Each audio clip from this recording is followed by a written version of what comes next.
Hello everyone, welcome back to Remind, knowledge-sharing channel self-development through good books. This week, I want to share with you an incredibly valuable book. One morning, Gregor Samsa woke up from a fitful sleep to find himself transformed into a giant insect on his bed. If it were you, how would you react upon waking and discovering you were in the form of an ugly giant bug with a convex brown belly and tiny short legs? This is truly absurd, isn't it? And you probably think you would never fall into such an irrational tragedy. But wait, consider that this fictional story doesn't come from a horror movie. It comes from the masterpiece titled The Metamorphosis by the Austrian writer Franz Kafka. This classic work has been powerfully passed down. It has had the most enormous influence in the 20th century and has been incorporated into the research curriculum of many Western universities. Back in middle school, when I read this book, I only felt that humans could be so cruel and terrifying. But upon stepping into society, as I accumulated more life experiences and revisited this book, I realized the author told a strange story in a monotonous tone. However, after stripping away the fictional cloak of this story, the truth behind it is utterly heartbreaking. The insect hiding in the darkness, in the image presented by the work, is also like a miniature portrait of many people in adulthood. This metamorphosis into a giant bug is no longer a distant fantasy, but a reality that many of us have and are experiencing. Part 1. People only care if you can fly high, not whether you're tired. Waking up before the sun, Gregor would brush his teeth, wash his face quickly, and hastily catch the 5 a.m. train to get to work on time. Then he had to run errands all over the place. Every day, he was nearly exhausted from constant movement and successively changing transportation. Irregular meals, lack of sleep. For him, this was a daily routine. For 5 consecutive years, he had lived such a life without a single day off, without a single mistake at work. Even when Gregor discovered he had turned into a giant bug, his first reaction wasn't panic, nor was it to cry for help like, how can I turn back into a human? His only thought was, I must not be late for work. Why did he think that? It's because the mindset of, I can be tired but I cannot collapse has long been deeply ingrained in the psyche of an adult, just like for many of us. In the morning, we rush amidst the crowd to get to work on time. In the evening, we wearily jostle in traffic to return home. Each day is like a soulless machine, spinning frantically for work. This isn't much different from what the writer Milan Kundera once said. No initiative, no creativity, no freedom of action, only commands and rules. Every time he entered the company, Gregor just wanted to scream in his boss's face, I want to quit. But after imagining this scenario hundreds of times, reality would appear before his eyes, forcing him to suppress his emotions. He needed to endure to pay off his parents' debt. This debt would still take him 5 or 6 more years, and ever since his father's business failed, he had voluntarily become the family's pillar. The whole family relied on him. He was the pride of his parents and sister. This pillar of the house could not and dared not fall. In reality, many people in life are like this character, waking up every morning with no way back, no way out. They only know to grit their teeth, bury their heads, and keep working. If they quit their job, where would the money for milk come from? Where would the tuition fees for the children come from? If they stop working, how would they pay their parents' medical bills? If they take a leave, how would they pay the installments for the car or the house? These are the responsibilities pinned firmly on an adult's shoulders. No matter how tired you are, you dare not stop. But Gregor's circumstances today were completely different. His body was now excessively cumbersome. He no longer had agile hands, but instead had tiny legs that kept moving chaotically. It took him 2 hours to figure out how to roll himself out of bed. By then it was past 8 o'clock, already an hour late for work. Outside, his father's voice echoed, and someone from the company had arrived. A workplace that only values productivity has no room for humanity and is bound to be coldly intolerant of any mistakes. The company representative came to check if Gregor was feigning illness at home. But upon opening the door and seeing Gregor transformed into a bug, the man panicked in horror and ran off, leaving behind Gregor's pleading voice. "I'll get dressed immediately, pack my samples and set off right away. I'm very loyal to the boss. My parents and sister need me. I need my job to pay off the debt, and only work gives me a way out. Please don't be too hard on me." However, his voice now was just the sound of an insect that no one could understand. Watching the company representative scurry away on his two legs, Gregor was utterly desperate. His despair is no different from that of 21st century employees who get fired from their companies due to health issues. I once witnessed an employee who had worked for a company for 5 years, accumulating over 3,000 hours of overtime. This employee had dedicated themselves wholeheartedly to the company, but upon hearing the diagnosis of an incurable disease, the company skillfully found ways to let this employee go. There's a saying, people only care if you can fly high, not whether you're tired. Similarly, no one sympathized with or investigated the reason why Gregor turned into a bug, nor did anyone offer to help him. The truth is, people only care about their own interests. Before stepping into society, each of us harbored many ambitions and expectations. Through hard work, I will get promoted quickly, earn more money. But after struggling with life for a few years, we finally have to admit one thing. Truly, most of us are very ordinary, and the vast majority of jobs are for a living. Even if you try your best, you might achieve good results and a high salary in the short term. But once you're older, and your health gradually declines, you will soon be thrown out by this spinning wheel with nowhere to turn back. The company can still operate without you, but if you lose yourself and your health, you can never get them back. It's a saying I've shared before. All jobs in the world aimed at making a living are not worth exhausting your life for. Therefore, the first thing you must do is love your health and love yourself. Part 2, don't live to please others. Gregor's transformation into a giant bug not only horrified the company representative, but also terrified all his family members. His father couldn't hide his disgust, stamping his feet, raising his walking stick, and a newspaper to shoo Gregor into his room. His mother, terrified, jumped up, screaming continuously, "Oh God, help me." And his sister wailed in despair.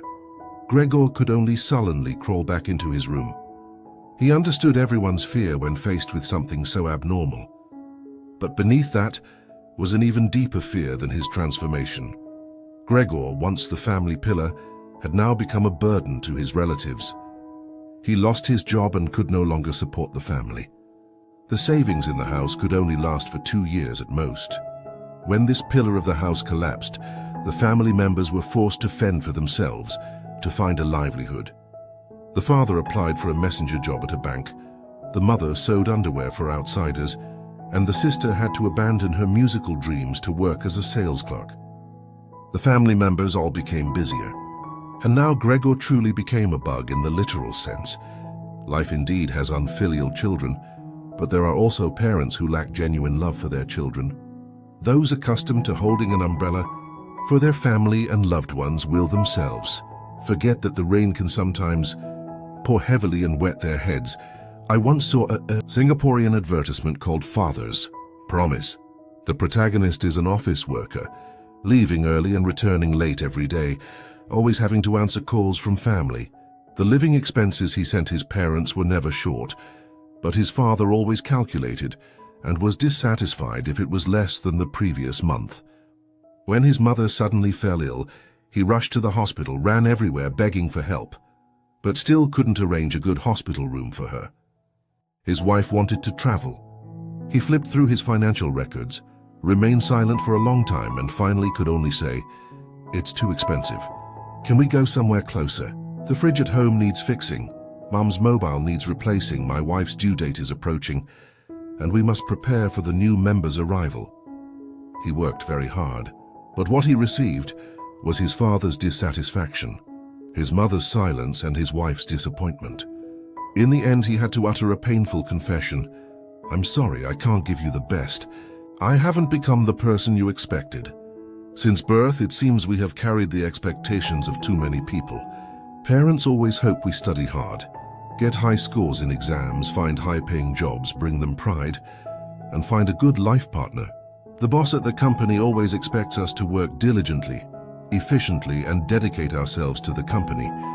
Our lover always hopes we are understanding, empathetic, and readily available when needed. The expectations of others are like heavy chains binding us, and if we live only to fulfill those expectations, we will soon lose our way and our true selves. In the novel Everything I Never Told You, the purpose of our whole life is to break free from the expectations of others and find our true selves.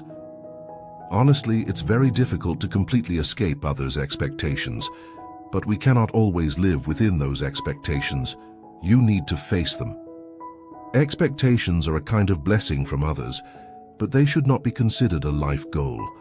The only thing we must do is work hard to realize what we truly desire for ourselves. You can ask yourself, do you care what others think of you? Do you desire the roles others expect of you just to satisfy your own pride, to find your sense of existence in them? If the answer is yes, then please ask yourself one more question. Why let others define your value through those expectations? Each person only has this one life. If you strive your whole life just to gain admiration and respect from others, you will also lose much of the meaning that should belong to you. There's a saying, manipulating others is a sin, and being manipulated is a misfortune. Don't place expectations on others, and don't live in the expectations of anyone. Don't lose your direction to serve self-affirmation for someone else. The direction of the heart is to have the courage to be disliked, to dare to live for yourself. Loving yourself, this is the destination we should head towards. Part 3. Don't overestimate your place in any relationship. When Gregor, from being an umbrella shielding the family from sun and rain, became a bug in their eyes, he was like a time bomb in the house. The relationship between him and his family members gradually changed. Initially, for a month, the family persevered in caring for him. But when the situation didn't improve, they began to do it perfunctorily. Each day he was only brought leftover food and soup, accompanied by an increasingly worse attitude. Although no one knew or understood Gregor's pain, he did not blame his family and still longed to return to the sky and be the pillar for all his relatives. And then, when he tried to protect his family one more time, it was also when he lost everything. One day the lodgers asked his sister to play the violin for them, but they listened while smoking, not paying attention, and showed an impatient attitude wanting to stop. Gregor felt too sorry for his sister, so he struggled painfully, tugging at his sister's skirt, intending to tell her to go to her room and play for herself. But unfortunately, he revealed himself in front of those people. The lodgers expressed disgust and demanded to terminate the rental contract. At this point, the patience of all family members reached its limit.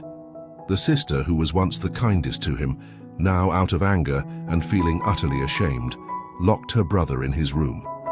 Before the door closed, Gregor saw his family for the last time, his sister hugging their father's neck while their mother had fallen asleep. The three of them were peaceful and warm, as if he had never existed in this family. This scene almost shattered Gregor's last vestige of hope for survival. A writer once said, "Only when you are at the lowest and most ordinary point do you have the best chance to see the truth of human relationships clearly." Gregor treated his family with utmost sincerity.